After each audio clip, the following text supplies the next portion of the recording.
Que le nom de Dieu soit glorifié à jamais dans le nom extraordinaire du Seigneur Jésus-Christ de Nazareth. Je suis merveilleusement content d'être ici avec vous. Nous allons passer un bon moment dans la présence de Dieu. Nous allons voir un thème aujourd'hui qui concerne tout le monde, de la fosse au lion à la gloire de Dieu. Nous allons prier ensemble dans le nom de Jésus-Christ de Nazareth. Amen. Seigneur, je veux t'adorer, je veux te louer, je veux t'exalter. Je veux te remercier car tu es là, tu n'as pas changé, car tu es le même hier, aujourd'hui, éternellement. Je te remercie car ce jour, tu nous permets de pouvoir entrer dans ta parole, remporter les victoires et changer radicalement notre vie. Nous avons besoin de ton onction. Je demande ta présence extraordinaire dans la vie de tes enfants et que le changement radical vienne. Merci car tu es là. Saint-Esprit, marche. Que le nom de notre Père soit glorifié. Au nom de Jésus de Nazareth. Amen. Je suis l'instrument du Seigneur, serviteur de Dieu. Aujourd'hui, nous allons parler d'un sujet qui concerne tout le monde. De la fosse au lion à la gloire divine, à la gloire extraordinaire de Dieu. Vous savez, la fosse au lion, c'est une situation dans laquelle beaucoup de personnes se sont retrouvées à un moment donné de leur vie ou se retrouveront à un moment donné de leur vie ou dans laquelle vous vous retrouvez au jour d'aujourd'hui. En tout cas, ça sera une leçon qui apportera beaucoup de choses à vous qui suivez cet enseignement maintenant et cette onction qui accompagne la délivrance de la bouche, de la gueule des lions, accompagne cet enseignement et vous propulsera dans votre destinée aujourd'hui. Vous qui étiez faible, vous allez devenir fort. Vous qui étiez découragé, vous allez être encouragé dans quelques instants. Je crois en Dieu, je crois en sa parole. Dans le nom de Jésus-Christ de Nazareth. Amen. La fosse au lion peut ressembler à cette situation d'entreprise dans laquelle vous êtes et à un moment donné, vous avez l'impression que toutes les dents sont contre vous, que personne ne vous comprend, personne n'agit à votre faveur, personne n'essaie tout simplement de vous comprendre ou de vous aider ou de vous épauler dans les défis et les challenges qui font partie de votre quotidien. Ça peut être tout simplement cette famille qui vous met à l'écart, cette famille qui ne vous respecte pas. Peut-être que vous êtes l'aîné ou le cadet ou le benjamin de la famille et vous êtes mis à l'écart. Vous avez l'impression que toutes les dents sont contre vous. Vous avez l'impression que la société est contre vous, que des lois qui sont votées à l'Assemblée générale sont contre vous. Vous espérez un président qui n'est pas arrivé. Vous espérez un marché qui n'est pas arrivé. Vous avez l'impression que le ciel a une dent contre vous, la terre aussi. Les situations, les événements, tout est contre vous. Vous avez l'impression d'être dans la solitude, une solitude dans laquelle personne ne peut vous comprendre ou personne ne peut vous aider. Vous avez beau crier au secours, mais ça ne vient pas. Vous avez espéré que ce soit celui-là ou l'autre qui vous aide et finalement, ce ne sont pas eux qui vous ont aidé. Vous marchez de déception en déception. Vous avez l'impression que seul Dieu peut venir à votre secours. Et vous êtes tellement dans les ténèbres, dans le noir, dans la condamnation, dans la culpabilité. Et que vous vous posez réellement la question, voir si Dieu est prêt à vous aider, si Dieu est prêt à vous sauver. Aujourd'hui, j'aimerais juste vous dire que Daniel s'est retrouvé dans la même situation il y a quelques années en arrière. Daniel dans la fosse au lion. Daniel était une personne qui était bien positionnée dans son royaume, dans ce royaume dans lequel il était tout simplement étranger avant, où il a été promu tellement qu'il est devenu l'ami du roi, l'ami tout simplement, où tout allait bien. Mais Daniel est un homme fidèle qui marche sur des principes et qui marche dans la fidélité, qui marche dans l'amitié, qui marche dans l'amour, qui marche tout simplement dans la loyauté et dans l'intégrité. Tellement que tout roulait pour lui, il avait une sagesse incroyable, une intelligence divine qui faisait vraiment qu'il était démarqué parmi les gens. Daniel était devenu une marque. Lorsqu'on l'appelait, on savait que la solution était là, tellement que le roi s'est dit, il serait mieux pour moi que cet homme-là devienne mon ami parce que Dieu bénit toute personne qui est amie avec Daniel. Mais il s'est produit quelque chose. Daniel a attisé la jalousie. Daniel a attisé la calomnie. Daniel a attisé des complots. Daniel a attisé des personnes qui ne veulent pas son succès. Et j'aimerais que vous compreniez que ce n'est pas tout le monde qui voudra votre succès. Il y a beaucoup de personnes qui sont déçues. Je suis déçu parce que telle personne agit mal, parce que j'ai réussi, parce que j'ai changé de voiture, parce que j'ai changé de maison, parce que moi, mon entreprise fonctionne, etc., etc., parce que mon mariage fonctionne, parce que j'ai des amis. Et il y a tellement de jalousie qui sont tournées vers moi. Et ce sont des choses qui arrivent souvent. Des choses qui arrivent. Tu as l'impression que certaines personnes ne sont pas heureuses de ton succès, de ta réussite. Et lorsque tu parles malheur, et vous allez constater que vous avez des amis lorsque vous parlez de malheur. Un malheur m'est arrivé. On dirait qu'ils sont contents. Ça fait longtemps que vous ressentiez au plus profond de votre cœur, vous dites que j'ai l'impression qu'il est content lorsque je dis que ça va pas, lorsque je dis que je ne vais pas bien, lorsque je dis que les choses sont difficiles, les choses sont compliquées, j'ai l'impression que c'est là qu'il est content. Effectivement, ce n'est pas une impression, des fois ce sont des réalités, d'accord? Ça peut être la personne que vous n'imaginez même pas, ce sont des réalités, mais que vous vous refusez d'accepter parce que ça serait une déception foudroyante qui vous frapperait. Mais ce que j'ai envie de vous dire, c'est que dans la fosse au lion, lorsqu'on est dans le noir, lorsqu'on est face à face avec la gueule du lion, face à face avec la situation qui est prête à te dévorer, prête à te déchiqueter, tu as l'impression que les dents de la mort sont là, les dents de la maladie sont là. Là, je suis en train de vous parler, je sens la chaleur entre mes mains et je prie qu'au nom de Jésus, le Seigneur apporte le secours à une personne qui est en train de suivre cette vidéo maintenant dans le nom puissant, my God, de Jésus-Christ de Nazareth. Peu importe votre circonstance, peu importe la situation dans laquelle vous êtes, dans la face au lion, dans la fosse au lion, une gloire se prépare pour vous. Alors je prie au nom de Jésus-Christ de Nazareth, que la gloire que Dieu prépare pour vous, cet examen de passage pour saisir ce diplôme, qui vous permettrait tout simplement de pouvoir évoluer, de pouvoir augmenter, vous soit accordé au nom puissant de Jésus-Christ de Nazareth. J'ai parlé la dernière fois avec mon cousin qui me dit ceci, qu'il a obtenu un diplôme. Cette école coûte à peu près 70 000, 100 000 euros. Et lorsque tu obtiens ce diplôme, ton salaire ne doit pas être 200 000 euros par an. Ton salaire ou 150 000 euros par an. D'accord? Tu ne dois pas. Et il est parti dans l'une des plus grandes écoles de France. Ça nécessite des fois de prendre des crédits. Ça nécessite des fois de travailler beaucoup. Mais lorsqu'on a le diplôme, on n'a pas le droit de toucher moins de 150 000 $ par an. 150 000 $. Il m'a dit, j'ai eu des collègues de classe qui touchent 500 000 par an, 200 000 par an. C'est un diplôme qui fait que lorsque tu détiens ce diplôme, tu n'as pas le droit de toucher moins de. Vous comprenez? Ainsi, le Seigneur amène des épreuves qui te surclassent. Ce sont des surclassements. Des fois, c'est difficile lorsqu'on est dedans parce qu'on ne dort pas, on réfléchit, on médite. On a beaucoup de doutes, on a des sensations de crainte. Des fois, on a l'impression qu'on a peur. Des fois, on a l'impression que personne ne nous comprend. On est dans la solitude. Oui, ces épreuves qui vous poussent dans la solitude. Ces épreuves qui vous poussent dans des retranchements. Ces épreuves qui vous poussent dans des situations dans lesquelles vous vous posez des questions. Vous avez des fois des doutes, vous avez des fois des craintes. Vous avez l'impression qu'il y a un challenge spirituel qui est là, un défi qui est là. J'ai envie de vous dire que ce sont des épreuves de l'élévation. Lorsque l'épreuve est là, lorsque tu remportes la victoire, je te promets que l'Éternel t'élèvera dans le nom extraordinaire du Seigneur Jésus-Christ de Nazareth. Daniel 6, vous lisez à partir du verset 12 et moi je vais lire à partir du 14e verset. La Bible dit, le roi fut très affligé quand il entendit cela et prit à cœur de délivrer Daniel jusqu'au coucher du soleil et il s'efforça et le sauva. Vous avez des fois des situations, la vie vous mettra dans un retranchement tellement que vous allez comprendre que même si le président de la République veut vous sauver, il ne pourra pas. Même si votre père,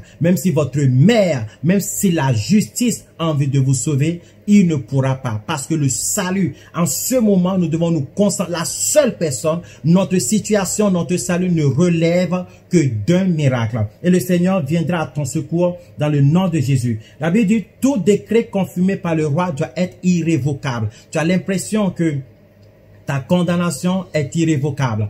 Tu as l'impression que ta pauvreté est irrévocable. Tu as l'impression que ton échec est irrévocable. Tu as l'impression tout simplement que le dénigrement qui pèse sur toi est irrévocable. Tu as l'impression tout simplement que ces défis qui sont devant toi, tu es au fond de la mer, cet esprit de mort qui t'enveloppe est irrévocable. Tu as l'impression que la malédiction, la malchance qui est en train de t'environner est irrévocable. Tu as l'impression que la mort que t'annonce cette maladie est irrévocable. Tu as l'impression que cette annonce que le médecin est en train de te donner est irrévocable. Tu as l'impression que la faiblesse qui est en train d'envahir ton corps est irrévocable. Tu as l'impression que le péché qui est en train de frapper à ta porte est irrévocable. Tu as l'impression que tu ne peux pas vaincre ce péché. Tu prends la situation de défaite, la situation du défi comme irrévocable. Tu as l'impression que ta situation, les circonstances de ta vie sont irrévocables. Oui, le décret du roi est irrévocable, mais ce qui est terrestre, ce que l'homme a décidé, ce que les circonstances ont décidé, ce que l'envoûtement a décidé, ce que la prophétie de l'ennemi a décidé, ce que le complot de l'ennemi a décidé, ce que l'espoir de l'ennemi a dessiné pour toi, tu as l'impression que c'est irrévocable. Ce qui est irrévocable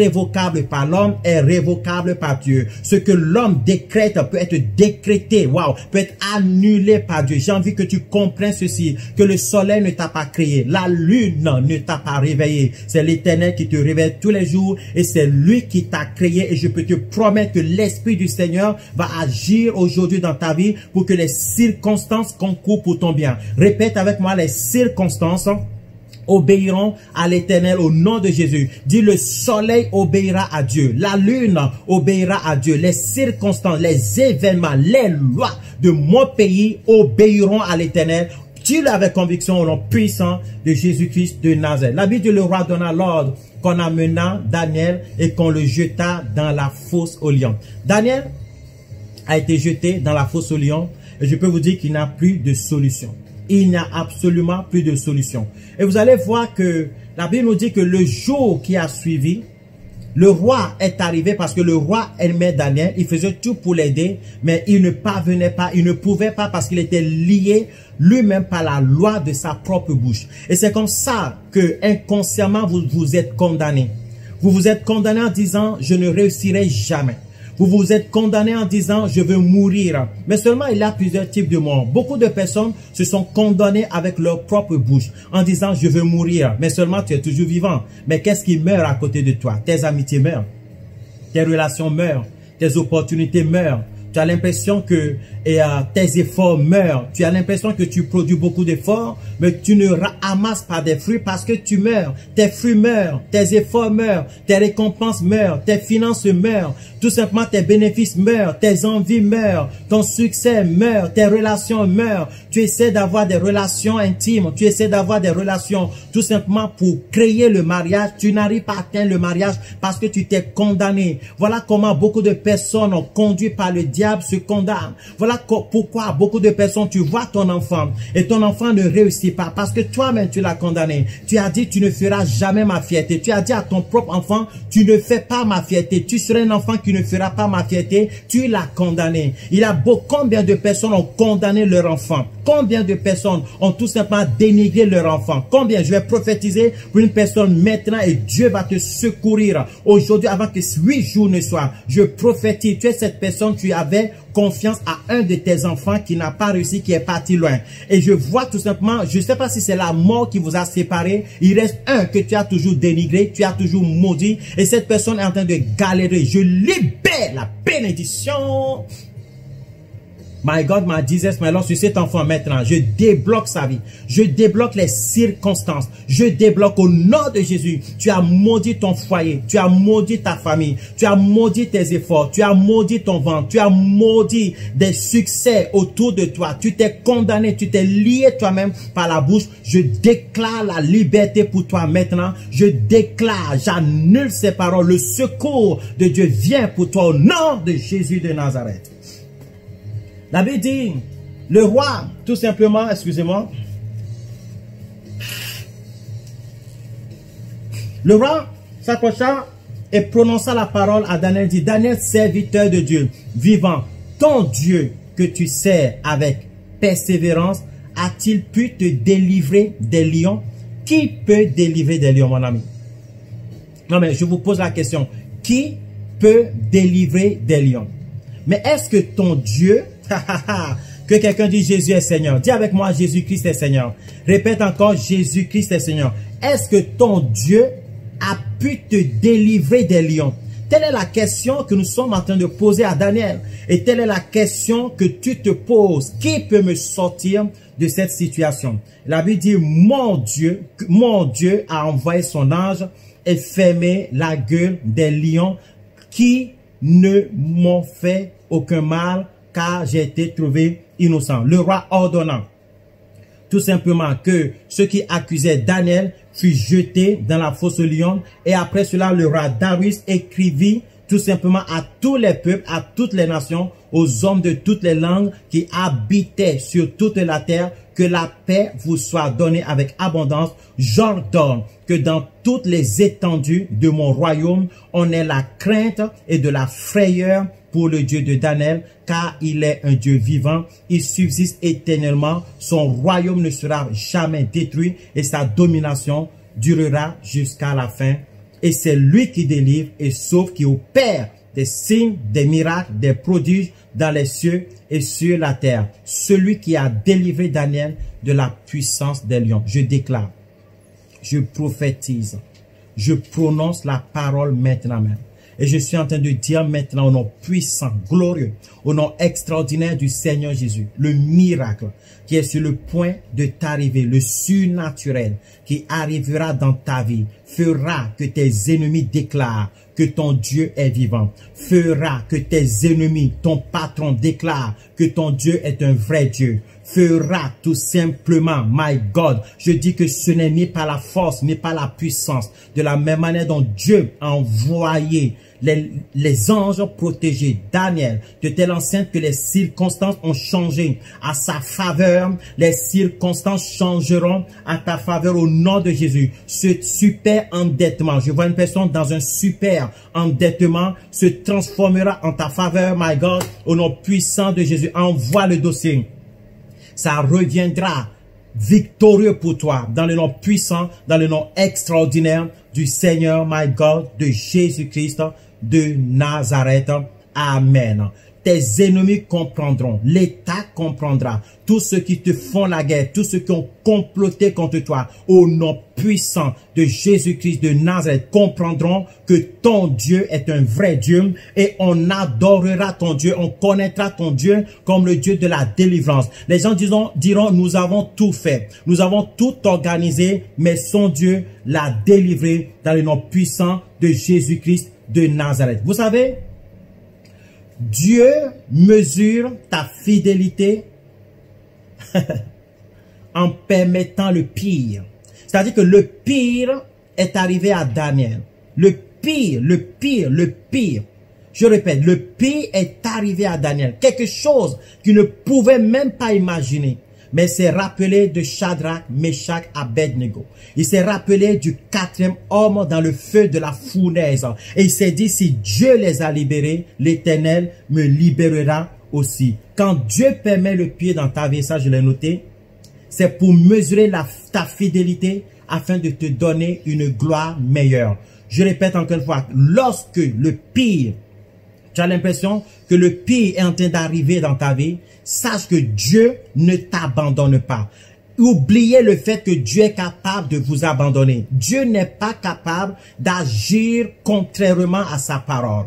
Oubliez le fait que Dieu ne vous aime plus. Dieu n'est pas capable d'agir en contradiction de sa parole. Un jour, je demandais quelque chose de particulier à Dieu. Et il m'a répondu, mon fils David. Il m'a pas répondu pendant des mois. Et je demandais, je priais, j'insistais. Il ne me répondait pas. Un jour, j'ai insisté. Il m'a dit, mon fils David, l'Éternel ne peut pas agir. L'Éternel ne peut pas tolérer. L'Éternel ne peut pas vouloir quelque chose qui soit en contradiction de sa parole. Dieu ne peut pas se lever contre sa parole. De cette même manière dont Dieu m'a dit qu'il n'est pas capable de se lever contre sa parole, je suis en train de te déclarer aujourd'hui même au nom de Jésus-Christ de Nazareth, Dieu ne peut pas ne pas t'aimer. Dieu ne peut pas ne pas venir à ton secours. Dieu ne peut pas t'abandonner. Dieu ne peut pas te délaisser. Dieu ne peut pas le faire. Alors comprends que lorsque le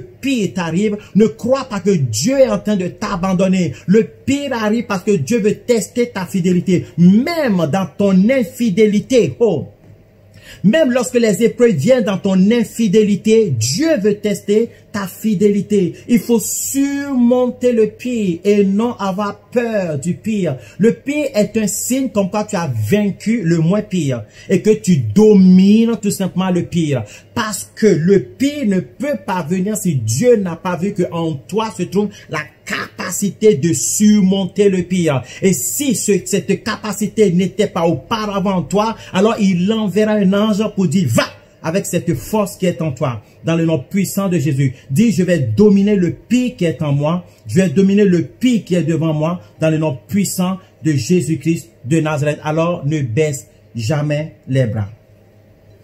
Dieu va te libérer de tes dévoreurs, mon ami, au nom puissant de Jésus-Christ de Nazareth. Amen. Mais comment faire pour pouvoir sortir de la fosse au lion? Pour pouvoir sortir de la fosse au lion, la première chose qu'il faut, c'est la fidélité. Il faut que tu conjugues avec la fidélité. Il faut développer ta fidélité. Il faut que ta fidélité devienne parfaite. Si elle était parfaite avant, il faut qu'elle devienne encore plus parfaite. C'est-à-dire que plus les circonstances deviendront dures dans ta vie, plus tu dois équilibrer, tu dois évaluer les éléments spirituels, les potentiels spirituels qui sont à l'intérieur de toi, qui sont des prédispositions pour débloquer tout simplement ton succès et ta réussite. La fidélité envers Dieu contre tous. Et c'est exactement ce que Daniel a fait. Pourquoi est-ce que Daniel a été condamné? Daniel a été condamné parce que tout simplement il a fait du bien. Un jour, je suis allé en Côte d'Ivoire, j'ai explosé mon compte en banque. J'ai dépensé mes sous, j'ai dépensé comme jamais, j'ai dépensé. Alléluia. Pour organiser une conférence. Mais seulement les choses ne se sont pas passées comme je le souhaitais. D'accord? Mais peu importe, les âmes ont été sauvées, les gens ont été touchés. Mon banquier m'a dit, mais qu'est-ce que vous avez fait? Comment est-ce que vous avez envoyé autant d'argent en Afrique? Et je lui ai dit, mais je suis allé évangéliser. Mais il m'a dit, vous avez dépassé le plafond. J'avais un plafond, je pense, de 8 000 euros. 8 000 euros que je pouvais dépenser, même voilà, j'avais ça. Et je l'ai explosé, d'accord? Et il n'était pas content. Et moi, je lui ai dit, mais est-ce que vous savez que les âmes ont été sauvées, les malades ont été guéris, les démons ont été chassés, les gens ont donné leur vie à Jésus. Moi, je vis pour ça. Alors, même si je dépense tout mon argent, d'accord, en Afrique, pour qu'une seule âme soit sauvée, je dis alléluia.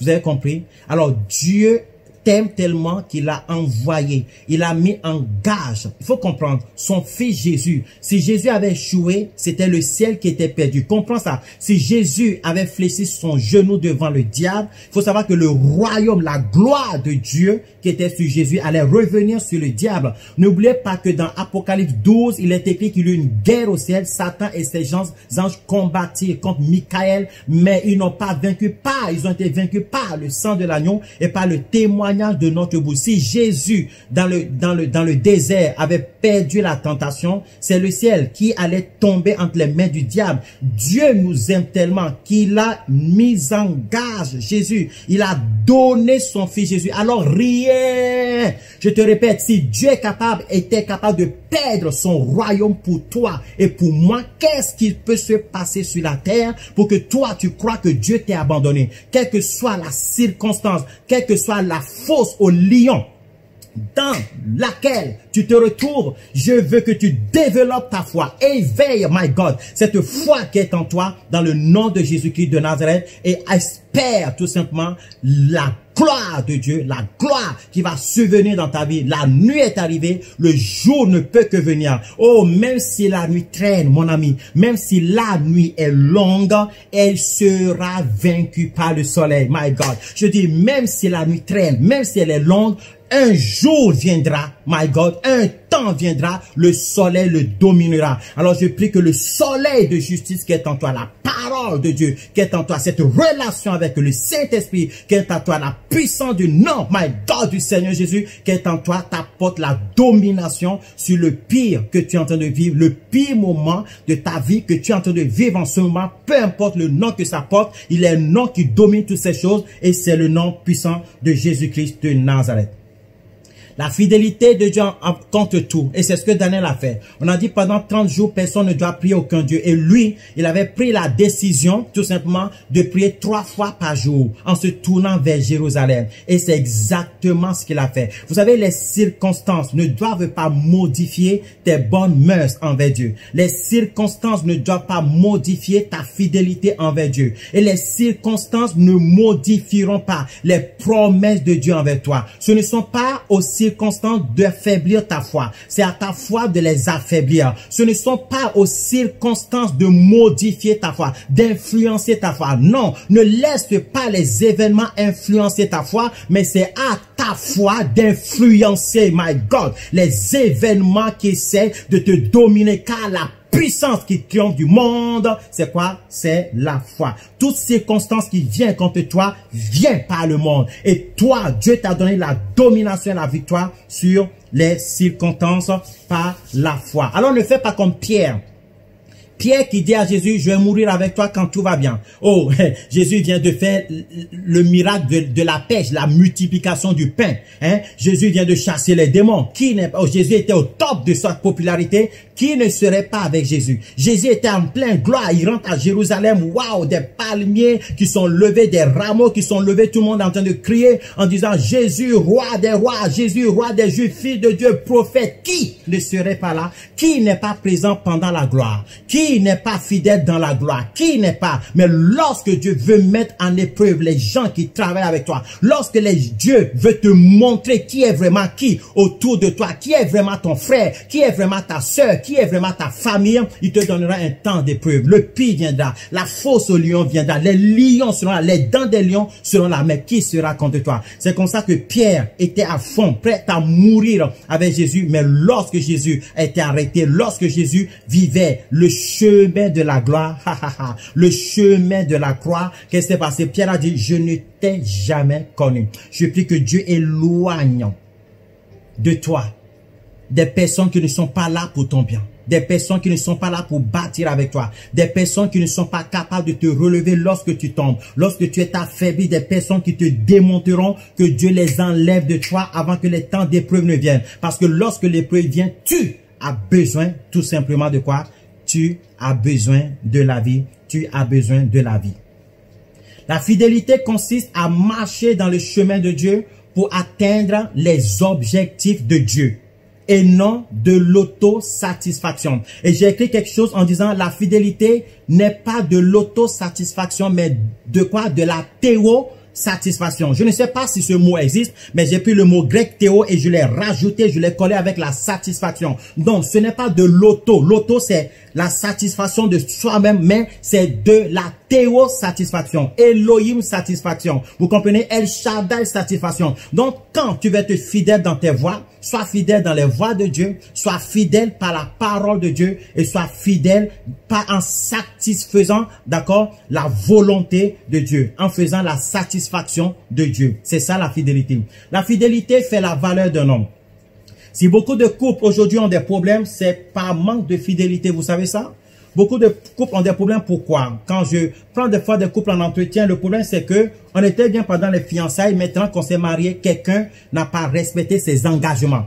Je ferai ceci, je te ferai un chocolat chaud tous les jours, je te ferai du thé, je te ferai ceci. Ce que vous vous êtes dit pendant les fiançailles, c'est la préparation d'un mariage réussi. Si vous n'avez pas parlé, vous vous êtes pas discuté pendant les fiançailles, il faut savoir que la négociation est plus facile dans les fiançailles que pendant le mariage. Voilà pourquoi il faut tout dire. Il faut bâtir votre futur, bâtir votre mariage. Mais lorsque l'homme n'est plus fidèle, lorsque la femme n'est plus fidèle, lorsque une image a été donnée pendant les fiançailles et que pendant le mariage, on commence par voir autre chose, ça crée des problèmes. La fidélité, c'est la valeur de l'homme.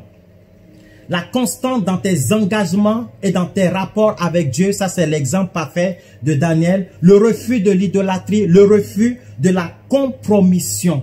Ça, c'est quelque chose qui est très important. Daniel a refusé l'idolâtrie. Il a refusé. Il a combien de personnes deviennent des francs-maçons? J'ai eu certaines personnes du Cameroun aujourd'hui qui me relataient qu'au jour d'aujourd'hui au Cameroun, je ne sais pas si c'est les chiffres exacts, pour 3 personnes justes ou pour 3 personnes qui sont normales, qui peuvent aller à l'église, 5 sont dans l'occultisme, 5 sont dans des sectes. Combien de fois les francs-maçons n'ont pas approché mon frère pour pouvoir lui donner des marchés, pour pouvoir le faire réussir? Combien de personnes ne sont pas devenues des francs-maçons? Combien de personnes n'ont pas eu tellement mal lorsqu'ils étaient, n'ont pas eu tellement assez lorsqu'ils étaient dans la fosse aux lions, ne sont pas partis consulter les idoles? Combien de personnes dans la preuve de la fidélité, lorsque le pire est là, n'ont pas abandonné la fidélité, n'ont pas abandonné Dieu pour tout simplement aller adorer de faux dieux? Combien de personnes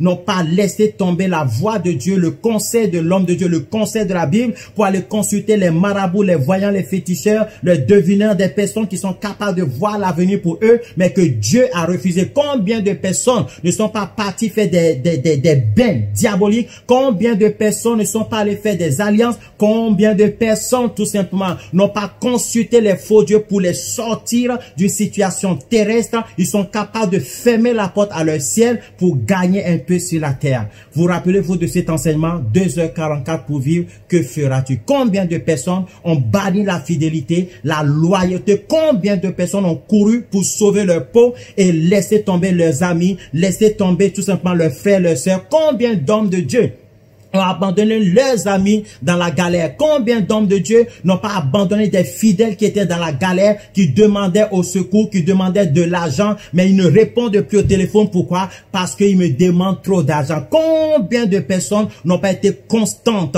dans leurs paroles, dans leur engagement? Combien de personnes ne sont pas ceux-là qui ont abandonné la voix de Dieu, qui ont abandonné tout simplement la lecture de la Bible, qui ont abandonné, qui ont laissé tomber l'allée de l'église à cause du fait que Dieu lui-même les a bénis? Combien n'ont pas eu d'argent? Combien n'ont pas créé leurs entreprises? Combien n'ont pas eu leur bébé, leur mariage et ne se sont plus retrouvés à l'église? Combien n'ont pas dit, nous n'avons plus besoin de votre Dieu maintenant que Dieu nous a exaucés? Mais combien aussi, lorsque les circonstances, les épreuves sont arrivées, n'ont pas abandonné Dieu? Lorsque c'est difficile, lorsque c'est impossible, lorsque tu as l'impression que l'homme ne peut pas t'aider, je vous promets, faites confiance en l'Éternel. Si Dieu vous dit silence, le silence est tellement plus fort que toute parole que l'homme, tout avocat que l'homme, toute parole que l'homme peut prononcer. Le silence de Dieu. Lorsque tu te mets en silence, Dieu parlera pour toi. Mes amis, c'est seulement le premier point sur les 4 que je voulais vous énumérer sur lorsqu'on est dans la fosse aux lions, développe la fidélité envers Dieu. Sois fidèle à Dieu, parce que même lorsque par fidélité en Dieu tu meurs, il te ramènera à la vie. Alors je prie maintenant même qu'aujourd'hui Dieu développe en toi, Dieu déploie en toi l'envie, la capacité, la puissance, l'onction de la fidélité dans le nom de Jésus-Christ de Nazareth, afin que la puissance de la fidélité qui nous tisse à Dieu, qui nous lie à Dieu, qui amène aussi la fidélité à Dieu. Je suis fidèle à Dieu, la parole fidèle de Dieu s'accomplit dans ma vie. Je ne serai pas hors prophétie. Répète avec moi, je ne serai pas hors prophétie. Je ne serai pas en dehors de la prophétie. Alors je prie que la prophétie de Dieu s'accomplisse dans ta vie. Les promesses de Dieu s'accomplissent dans ta vie. Je déclare la bénédiction divine pour toi maintenant. Dans le nom puissant de Jésus, je prophétise contre la prophétie de l'ennemi, dans le nom puissant de Jésus-Christ de Nazareth. Je déclare maintenant même que ceux qui espèrent ta mort verront ta vie, dans le nom puissant de Jésus-Christ de Nazareth. Ceux qui espéraient ton échec verront que tu es bien placé, dans le nom puissant de Jésus. Que l'Éternel te libère des dévoreurs, dans le nom de Jésus-Christ de Nazareth. Je déclare maintenant même, ceux qui espèrent ta fin verront ton nouveau départ, au nom puissant, my God, de Jésus-Christ de Nazareth. Ceux qui espèrent ta maladie verront ta santé, dans le nom extraordinaire du Seigneur Jésus-Christ de Nazareth. Ceux qui ont prophétisé songé ton malheur verront ton bonheur. Ceux qui ont songé ta chute verront ton élévation. Ceux qui ont voulu tout simplement ta défaite verront ton succès, car l'Éternel Dieu est avec toi. Alors toi, continue dans la fidélité de Dieu et tu verras la gloire de Dieu. C'est l'instrument du Seigneur, serviteur de Dieu, David Storm. Ce qui fait que lundi, mardi, mercredi, par la grâce de Dieu, connectez-vous sur notre page Facebook Pasteur David Storm. Connectez-vous tout simplement sur YouTube Pasteur David Storm, notre chaîne YouTube Pasteur David Storm, sur Instagram David Storm officiel. Connectez-vous tout simplement et allez aussi sur davidstorm.org et vous allez voir tous les enseignements qui viendront. Alors abonnez-vous, clocher, cliquez sur la cloche afin que lorsque je vais poster la suite de ces enseignements, vous puissiez tout simplement être les premiers à être avertis et à recevoir la bénédiction. Si vous êtes béni, vous souhaitez la prière, envoyez un message au plus 262 693 46 20 26, plus 262 693 46 20 26. Envoyez un message WhatsApp, SMS, Telegram, quand vous voulez. Vous avez tous les moyens de pouvoir me contacter et par ce biais. Et pour tous ceux qui veulent faire une offrande aujourd'hui, dimanche, et ou peu importe le jour, vous suivez la rediffusion de cet enseignement, faites PayPal, contact@davidstorm.org et vous pourrez tout simplement faire votre offrande. Que mon Dieu vous bénisse en abondance dans le nom extraordinaire du Seigneur Jésus-Christ de Nazareth. Portez-vous bien et à très bientôt. Et n'oubliez tout simplement pas de partager et d'inviter le maximum de personnes. Et aussi, allez sur davidstorm.org, cliquez sur offrande et faites votre offrande. Nous allons bientôt entrer dans quelques jours dans le jeûne et prière. Alors, cliquez sur jeûne et prière et inscrivez-vous. Jésus est Seigneur, c'est l'instrument du Seigneur, serviteur de Dieu, David Storm. À bientôt. Bye.